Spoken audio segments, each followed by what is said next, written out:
Hello and welcome to Screen Time. I just watched Rorschach, the highly awaited psychological thriller directed by Nissam Bashir. This movie has a very captivating thread, to be honest, and it is asking this very fundamental question about what does the hero do if the villain is already dead? And how do you plot your revenge if the person that you're against has left this reality? And that is a very compelling question and makes for a really exciting script. The movie starts off with a very beautiful opening sequence showing us extremely lavish landscapes, I believe in Chalakudi, of these beautiful trees and riverscapes and rocky, hilly areas. And you see beautiful, handsome Mammootty walking through them looking for something. And that kind of forms the crux of our script. He is lost in this sort of jungle mentally, and he's trying to navigate his way through. So the highlight of this movie for me is definitely Mammootty, and he is in full form. He has done a fantastic job acting as this semi-creepy, perhaps somebody with a psychological disorder, someone who is greedy for an end, and he's willing to go to any means to achieve that. And he's done a fantastic job. He's done this effortless sort of performance where at certain points you wonder, oh my God, is Mammootty really able to be this creepy so naturally? And that it makes for really good cinema. And when you watch him kind of do as best as he can with what has been given to him. Now, there are certain scenes where the character description is visually portrayed really well. There is this opening shot where you see him with his legs on top of a box in which there is a lot of money. And you see the kind of like, I don't know, it felt like that scene kind of captured to me the fact that this man isn't really somebody who cares about a lot of things. He's got this nonchalance through which that he conducts himself.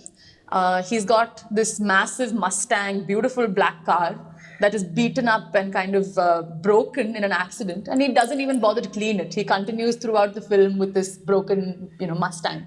And these make for really interesting visual juxtapositions because you're wondering, right, like in the middle of this beautiful, lush, serene environment, you see this kind of damaged reality of this person who's like running around.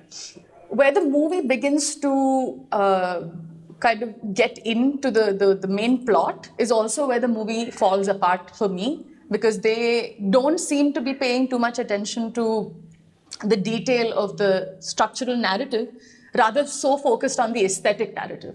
There is a lot going on. Visually, they clearly had certain ambitions to kind of achieve. There are these shots of Mammootty in a straitjacket in a prison cell-looking mental institution, and there is a shot of him sitting with this mask against a leather couch in an abandoned building. Now, these make for very exciting visuals and compositions, but that's it. The movie doesn't take the visual and kind of tell us more about that moment, or it doesn't continue that sort of feeling across the film.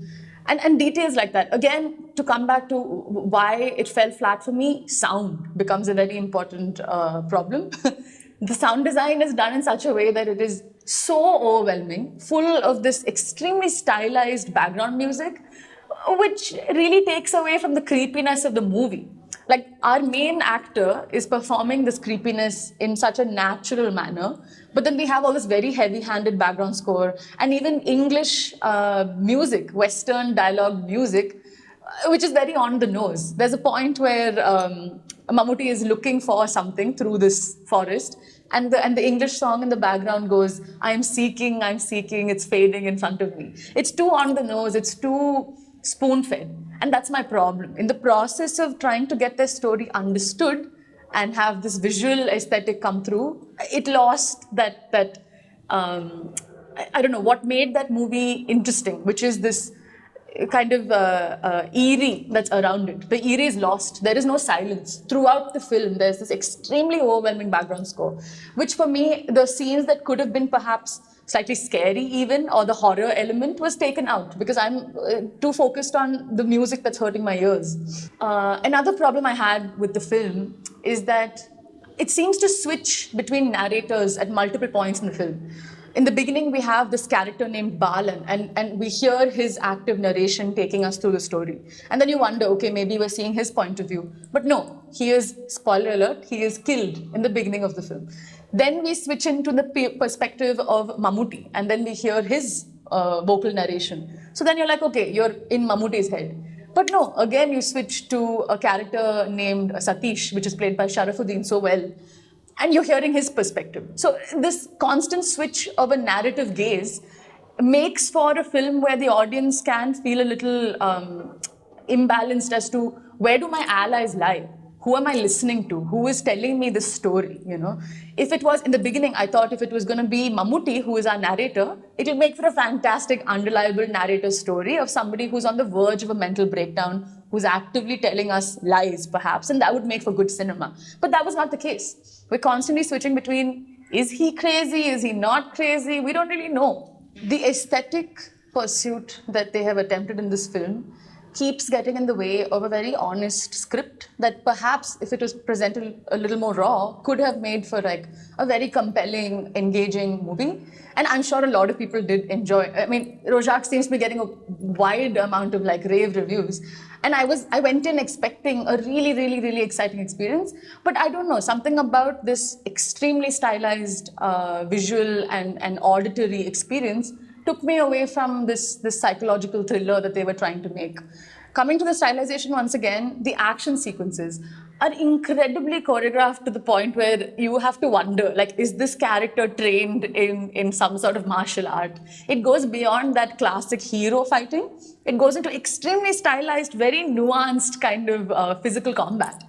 It's a little disorienting because you wonder, okay, he is a person on the edge of a breakdown, but he's able to beat like 20 people down with such ease, so like, you know, dramatically. And this keeps coming back. It is embodied in that Mustang car that is just racing through these village streets. It is coming back in the sort of white and black suits that Mammootty wears, where I get it. I get what they were going for. They were trying to create a surreal visual of this, you know, beautifully formally suited man in the middle of a village doing a lot of like nonsense. But it doesn't, you know, fall. It didn't fall for me, at least. Now, this all brings together a certain tonal imbalance or inconsistency throughout the film. Yes, it's an inconsistency where throughout the film you wonder, what am I watching? There's a certain dialogue where they directly break the fourth wall, and there is a point where you're following a CG tumbi or a butterfly around in perspective. And these things kind of come out and strike at you and then take you out of the belief that we're in this world inside this man's head. Keeps you out, and then you kind of can't go back in for a while. Then, talking about the positives of the movie, I thought the supporting cast and Mammootty, the acting performances are just brilliant. Bindu Panikar has done a fantastic job. We've never seen her in this like very intense sort of portrayal. It's a very subtle portrayal. It's extremely quiet, but also very violent at the same time in that quietness. Then there's a fantastic performance by Kotem Nazir. Even though I wish I saw more of him, his character has a very interesting dilemma, which is explored in a couple of dialogues here and there. But I wish I got to see a little more of what that character is thinking, because he really does make a decision that then goes ahead and affects the narrative quite largely. Even Jagadish, he has done a really nice job. He looks shipwrecked and heartbroken while doing extremely cunning barter and blackmail to the main characters. The supporting cast really adds a lot of color to the film. Speaking of color, again, I feel like the cinematography is quite beautiful. Throughout the film, you see these sort of juxtapositions between the green and this like cement tone, and that is quite beautiful. The grayness of Mammootty's character and the world that he is in, as opposed to this village, which is very black and white. But again, it becomes quite confusing because the second half of the film, I don't want to give too much away, but a lot of things happen that aren't really plausible, in the sense that as somebody who's familiar with the village and the village mob, and the mob that is so judgmental and very active in deciding what happens to the people in a village, and the person in question here being a widow woman, the village will have a lot to say about what happens with her life. But at some points, the village is conveniently quiet, and at some points, it is gung-ho, guns a-blazing, setting houses on fire. It's a little inconsistent, again, and that becomes my problem. I loved the experience of watching Mammootty in such a role that you haven't seen him in before. But it keeps taking me out of this lie. I kept getting taken out of the picture because of these tonal inconsistencies and the sort of a little bit of like lack of fleshing out that has happened in making these characters seem real and seem like people that we know, and their actions seem like things that may happen very, very really. I have two really big problems with this film. Number one being, when are we going to stop brown facing and black facing our actors to play slightly questionable roles?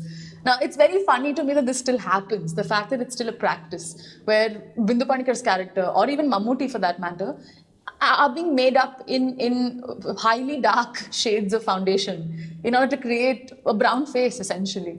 Are they trying to say that a fair-skinned person is not going to become a psychopath? And I don't understand that. And I'm really waiting. I think the last film that did this was Innathan Kesukuru. And it was such a nice movie.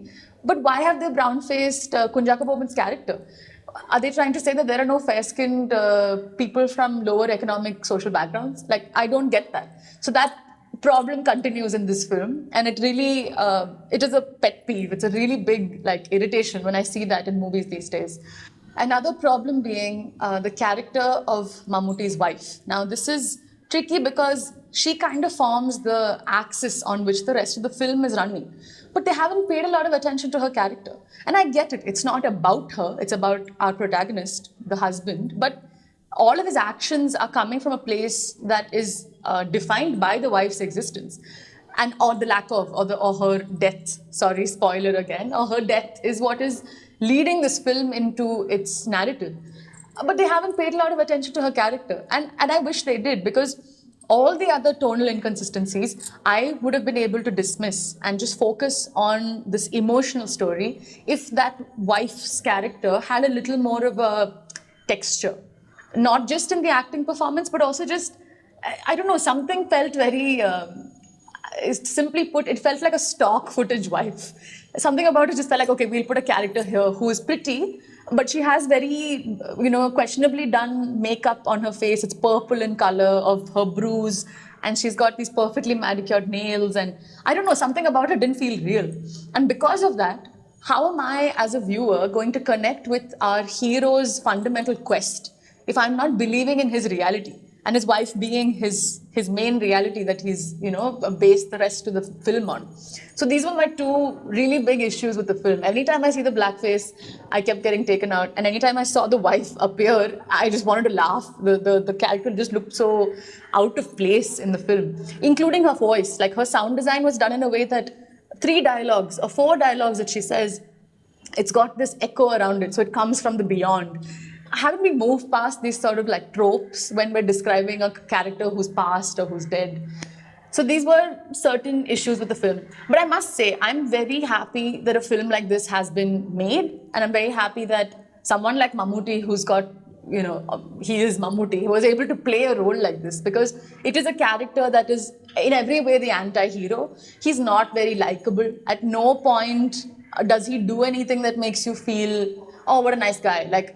There's a section where somebody's asking him for money, and he is a rich person, and which is well articulated that he's extremely rich at multiple points in the film.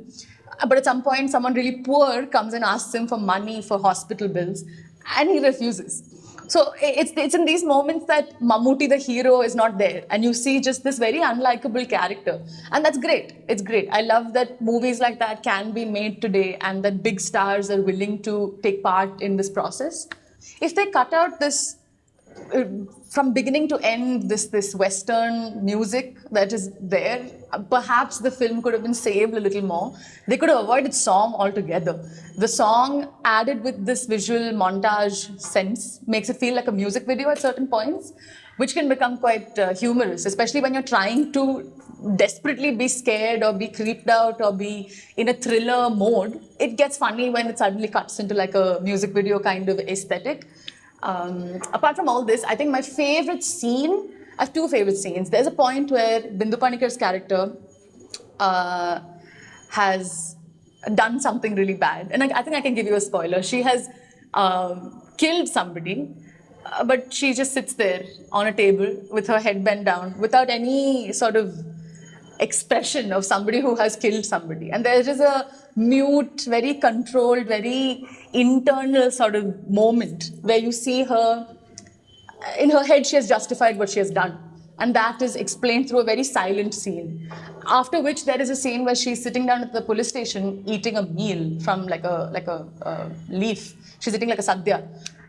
Even that scene has this certain like quietness to it, where she, you know, she doesn't think that what she has done is wrong. She thinks that what she has done is in order to protect her son or her son's image, and that's it. And I love those two scenes because they're very much the essence of what grayness looks like in human emotions, where, you know, you might do something that is fundamentally considered wrong or right, but then it could be justified in your own ways. And to see that embodied by a very everyday looking woman wearing a settamunda and sitting there was wonderful. I loved seeing that. In conclusion, I thought Rorschach was a good time to watch, but I wasn't, unfortunately, creeped out or scared or curiously kind of like alert throughout the film, because I was constantly taken out because of these tonal and auditory inconsistencies that kept breaking the experience for me personally. I don't know, maybe, I don't know. I would really like to know like what made those who love the movie love it. I'm very curious to find out. Other than that, yeah, I will be back next week with another film, and hope this is making sense and we can keep this conversation going. Thank you.